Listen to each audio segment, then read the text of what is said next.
Mentre mi accingo a registrare questa introduzione al video di oggi, sinceramente mi sto chiedendo come mai io non ti abbia presentato prima questa utility, davvero potente ed interessantissima, perché è un qualcosa di molto particolare in grado di gestire tutto il ciclo vitale delle applicazioni del nostro computer a partire dalla loro installazione, quindi senza la necessità di andare come abbiamo sempre fatto sulle relative pagine del produttore dell'applicazione, ma scaricandole direttamente, continuando con quello che è il loro periodo di vita, quindi con tutti gli aggiornamenti periodici che escono per queste applicazioni, terminando con quella che è la loro fine naturale, cioè l'eventuale loro disinstallazione. È vero che in passato abbiamo visto tante utility simili come Glary Utilities, come Ninite, come l'utility di Christitus oppure ancora come Patch My PC, ma erano tutte quante cose relativamente settoriali e nessuna di queste era in grado di fare in un unico colpo tutto quello che fa questa applicazione.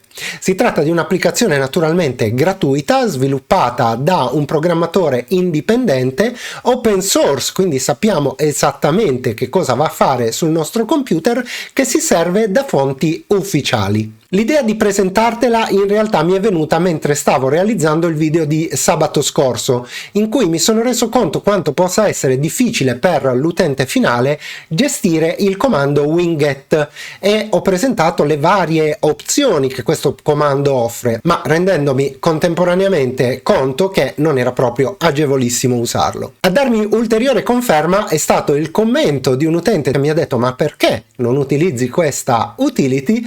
A convincermi a presentartela quest'oggi, e penso che sarà un qualcosa che ci accompagnerà molto ma molto a lungo. Andiamola a vedere insieme. Allora, ti senti pronto? Iniziamo. Per procurarci l'utility di oggi, quello che dovremo fare è proprio un qualcosa che questa utility normalmente ci consente di evitare. Quindi andiamo ad aprire il browser di fiducia e nel motore di ricerca andiamo a digitare Winget UI. Effettuiamo la nostra ricerca e vediamo che il primo risultato sarà relativo ad un sito GitHub. Facciamoci clic su e verremo trasportati sulla pagina del programmatore che ha realizzato questa simpatica utility. Quello che dovremo fare sarà scendere un pochettino più in basso nella pagina fino a quando ci imbatteremo in questa scritta qui che dice click here to download Winget UI. Facciamoci clic su e attendiamo alcuni secondi che il programma venga scaricato sul nostro computer. Una volta terminato il download, quello che dovremo fare è cliccare sull'apice, scegliere la voce mostra nella cartella e fare doppio clic sul file di installazione. Come vediamo ci è possibile scegliere la lingua italiana e cliccare su OK. Clicchiamo a questo punto su Avanti, lasciamo il percorso predefinito e clicchiamo ancora su Avanti. Per nostra comodità lasciamo l'opzione che creerà uno shortcut nel menu di avvio e se lo desideriamo potremo creare anche uno shortcut, cioè un collegamento sul nostro desktop. Quindi clicchiamo nuovamente Avanti. Controlliamo che tutto sia esattamente come lo vogliamo e clicchiamo finalmente sul pulsante Installa. Dopo alcuni secondi l'installazione termina e nel frattempo noi potremo andare a chiudere la finestra e il browser. Acconsentiremo a questo punto che vengano installate le Microsoft Visual C++ Redistributable che sono necessarie per il funzionamento di questo programma. Questo è probabile che sul tuo computer non venga richiesto se questo pacchetto è già presente. Quindi clicchiamo su Sì e attendiamo alcuni secondi il termine delle installazioni delle runtime. Terminata l'installazione cliccheremo su Fine e l'icona di Winget UI sarà presente sul nostro desktop. Vedremo che automaticamente ci si aprirà questa pagina di benvenuto in Winget UI in cui veniamo simpaticamente invitati a scegliere le nostre armi. Guardiamole un attimo insieme queste armi. La prima è Winget. Winget è il comando ufficiale di Microsoft per scaricare le applicazioni. Naturalmente questo è il più sicuro in assoluto, ma è relativamente limitato come scelta di applicazioni. Installa infatti solo ed esclusivamente quei pacchetti che sono certificati direttamente da Microsoft. La terza che ritroviamo già attiva è Choclety. Choclety che cosa fa? È un gestore di pacchetti un po' più ampio che contiene comunque pacchetti estremamente sicuri, collaudati e controllati che comunque possono essere attivati nel 99,9% dei casi. L'ultimo si chiama Scoop ed è un gestore di pacchetti un pochino alternativo, nel senso che contiene molti più pacchetti, anche dei pacchetti che possiamo definire borderline, come ad esempio Nmap. Nmap è un software utilizzato anche in ambito hacking che serve per la mappatura delle porte. Insomma, un gestore che sicuramente va a completare la nostra scelta di pacchetti e che però può attingere anche a fonti meno controllate. Qual è il mio consiglio? In realtà il mio consiglio è di attivare anche Scoop, ma tenendo ben conto di una cosa. Come puoi vedere, sul lato destro, accanto ad ognuno di questi pacchetti, c'è un simbolo. Per esempio, questi 4 quadratini che ricordano la bandierina di Windows sono i pacchetti che verranno scaricati con Winget. Quest'ultimo, che ricorda una tavoletta di cioccolato, è naturalmente Choclety. E infine questo, che ricorda una paletta per gelato, rappresenta i pacchetti che vengono scaricati con Scoop. Nel momento in cui andrai a cercare un pacchetto, come vedremo a breve, a fianco ad ogni pacchetto questo simbolo si riproporrà. Quindi se sarai in dubbio e non vorrai installare dei pacchetti che provengono da Scoop, ti basterà non sceglierli in quel momento, non cambierà nulla. Mentre se un pacchetto di cui hai veramente bisogno non dovesse essere presente sui primi due, ti darai comunque la chance di poterlo scaricare anche da Scoop. Quindi, ricapitolando, se vuoi rimanere assolutamente fedele solo ed esclusivamente ai pacchetti Microsoft, puoi spuntare solo la prima casella. Se vuoi avere accesso ad un parco pacchetti più ampio, ma comunque estremamente collaudato e sicuro, puoi selezionare la prima e la terza casella. Se invece vuoi avere la possibilità di attingere un po' ovunque, puoi fare come me e attivare tutte e 3 le caselle. Una volta che avrai fatto la tua scelta, ti basterà cliccare sul pulsante Applica e avvia Winget UI. Dopo alcuni secondi vedrai che ti si aprirà questa schermata di DOS che ti inviterà a premere un tasto per continuare. Naturalmente tutto ciò che dovrai fare sarà appunto premere un tasto, come faccio io in questo momento. Vedrai che partirà un'installazione che durerà un minutino scarso.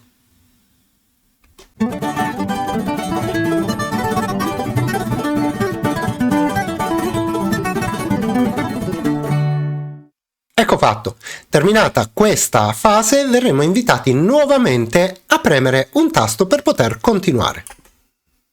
La finestra si chiuderà e si aprirà lo splash screen, si chiamano così queste finestre, di Winget UI. Verrà effettuato un aggiornamento di tutti quanti i pacchetti disponibili, dopodiché quando questa barra avrà terminato di caricare saremo pronti ad utilizzare questo programma.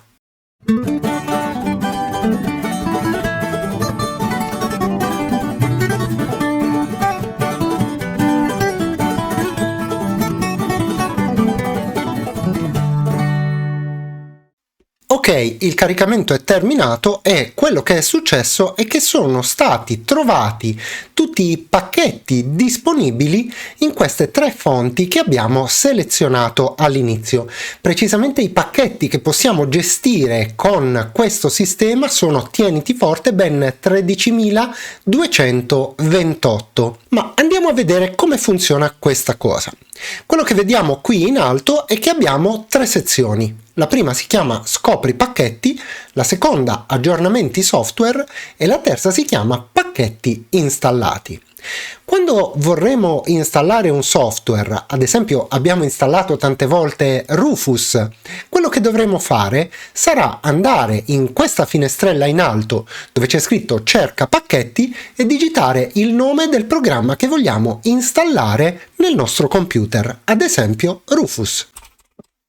Ecco fatto, vediamo che Rufus è disponibile su due fonti, una è Chocolatey, l'altra è Winget. Naturalmente ci sarà un ordine di preferenza in queste fonti, e cioè a parità di versione, e qui vediamo che in entrambi i casi abbiamo disponibile l'ultima versione, cioè la 4.0, sceglieremo sempre prima Winget, successivamente sceglieremo Chocolatey se Winget non sarà disponibile, e se non sarà disponibile nessuna di queste due fonti, infine sceglieremo Scoop. Per installare un pacchetto ci basterà selezionarlo e cliccare sulla voce installa i pacchetti selezionati. Vediamo che qui sotto c'è scritto che è partita l'installazione di Rufus e Rufus è stato installato con successo nella nostra macchina. Andiamo a vedere se è vero. Quindi clicchiamo sulla nostra lente e digitiamo Rufus. E neanche finiamo di scriverlo e vediamo che Rufus in versione 4.0 è stata installata. Un'altra cosa che è possibile fare grazie a Winget UI è l'installazione simultanea di più pacchetti. Supponiamo ad esempio di voler installare insieme due pacchetti, Rainmeter e BleachBit. Quello che dobbiamo fare è innanzitutto deselezionare Rufus, tenendo conto che se tenessimo selezionato anche Rufus verrebbe reinstallato, e questo può essere utile nel caso in cui un pacchetto si corrompa. Quindi se un programma non dovesse più funzionare ci basterà aprire Winget UI, selezionarlo ed effettuare la reinstallazione. In questo modo il pacchetto verrà riparato. Come detto, comunque deselezioniamo Rufus, cancelliamo la sua ricerca e andiamo a cercare ad esempio Rainmeter. Eccolo qui, ce l'abbiamo disponibile nella versione più aggiornata su Winget, quindi selezioniamo questa e andiamo a cercare anche BleachBit.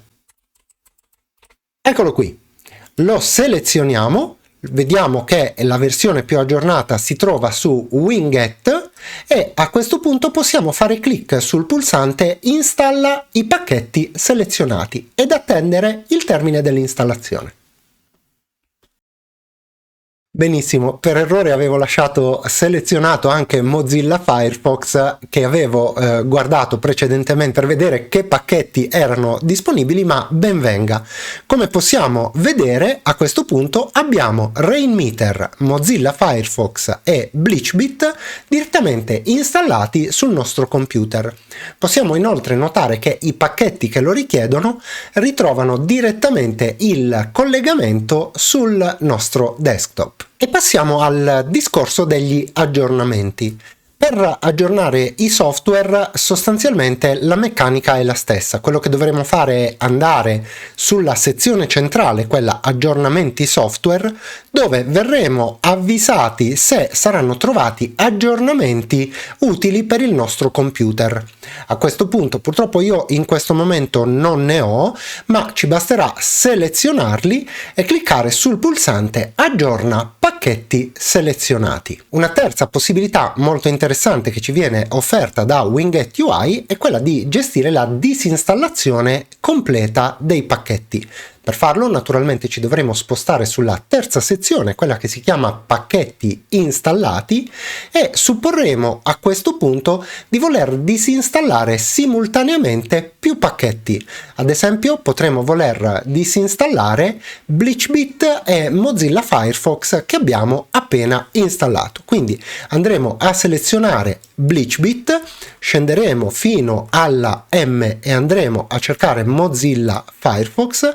Dopodiché ci basterà fare clic sul pulsante più a sinistra che si chiama disinstalla pacchetti selezionati. Ci viene chiesta conferma che vogliamo disinstallare questi due pacchetti e come vediamo parte immediatamente la rimozione dei software che abbiamo selezionato e naturalmente ci verranno richieste le relative conferme.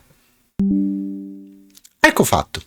Una cosa interessante da notare è che in questa sezione vengono visualizzati anche tutti quei pacchetti, come ad esempio qui MSN Meteo, che sono quei pacchetti che vengono installati forzatamente quando installiamo il sistema operativo, quindi Windows stesso. Una possibilità che ci offre appunto Winget UI è quella di fare un po' di debloating delle nostre macchine andando a selezionare questo tipo di pacchetti e rimuovendoli con la procedura che abbiamo appena visto. Sono certo che se inizierai ad utilizzarlo troverai sicuramente molto utile e intuitivo questo programma, che ben si coniuga anche con il progettone che stiamo portando avanti relativo alle ISO customizzate, il cui prosieguo uscirà sabato prossimo e vedremo un qualche cosa di molto più concreto rispetto ai 2 episodi precedenti. Prima di concludere, tuttavia, ci tengo moltissimo, come sempre, a ringraziare Antonio Prete e Giuseppe Pavan per essersi abbonati al sito, quindi grazie ragazzi per il vostro sostegno e un grazie speciale va anche ad Alex Lux per il suo super grazie. Un'altra cosa che ci tengo a ricordarti è di dare un'occhiata ogni tanto al sito www.gentiluomodigitale.it, perché a breve verrà messo online il forum e nel frattempo ho ulteriormente arricchito la sezione hardware. Troverai inoltre questo programmino che ho presentato oggi, come sempre, nella sezione software, quindi potrai scaricarlo direttamente sul sito senza bisogno di andare su GitHub. Cercherò anche di modificare un pochettino questa sezione software che sta diventando un po' poco organica, ma sono costretto a legarmi le mani e a seguire un progetto per volta. Detto questo, ho davvero terminato e a questo punto non mi resta, come sempre, che salutarti e darti appuntamento alla prossima.